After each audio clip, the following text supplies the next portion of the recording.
Pneumonia یہ بھی respiratory track infection ہے اور لنگس اس میں انوالو ہوتا ہے، اور لنگس کی وجہ سے یہ کیونکہ لنگس انوالو ہو رہے ہیں تو کنسیڈر یہ کرنا چاہیے کہ پھر پوری باڈی ہی انوالو ہے، یعنی کیونکہ لنگس کا اہم فنکشن ہمارے ناظرین کو تھوڑا بہت پتہ ہوگا کہ لنگس کا اہم فنکشن ہوتا ہے کہ آکسیجن کو ایبزارب کرنا اور کاربن ڈائی آکسائڈ اور جو دوسری گیسز ہیں جو باڈی کے لیے مناسب نہیں ہیں جی انہیں ایکسیل کرنا. تو جب لنگس کے اندر ہی کوئی پرابلم آ جائے یا پھر لنگس کے سیل پرابلم میں آ جائیں تو پھر پوری باڈی افیکٹ ہوتی ہے.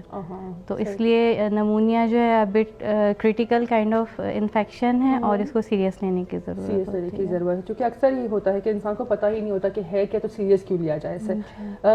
یہ بیماری اس کی کوئی خاص وجہ ہے اور کیوں ہوتی ہے انسانوں کو نمونیا کا یہ مسئلہ؟ اگر سلائیڈ نمبر 1 لگا لیں تو آسانی رہے گی. ہمارے ساتھی اگر سلائیڈ نمبر 1 یہاں پر جو ہے سلائیڈ نمبر 1 وہ پیش کر دے تو ان کی مہربانی رہے گی. یہاں پہ اگر دیکھیں تو ایک پھیپڑا یا لنگ جو ہیں وہ دکھایا گیا. اس لنگس کے اندر جو ہمارے لنگز ہوتے ہیں ہیومن باڈی میں ان کے اندر ایک تو کہ پورا سسٹم یہاں سے جا رہا ہے، ناک سے ہم نے سانس لی ہے، بیچ میں پوری بڑی سی ٹیوب ہے اور وہ ٹیوب جو ہے جا کے 2 لوبس میں کنیکٹ ہو رہی ہے، غبارے جیسی جسے چیز کہتے ہیں تھنک، کہ جب ہم سانس لیتے ہیں تو وہ سکڑتے ہیں اور پھیلتے ہیں.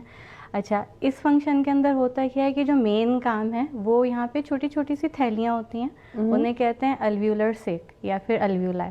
یہاں پہ ہو رہا ہوتا ہے گیسز کا ایکسچینج، یعنی آکسیجن ایبزارب ہو رہی ہے، کاربن ڈائی آکسائڈ وہاں سے واپس نکالی جا رہی ہے.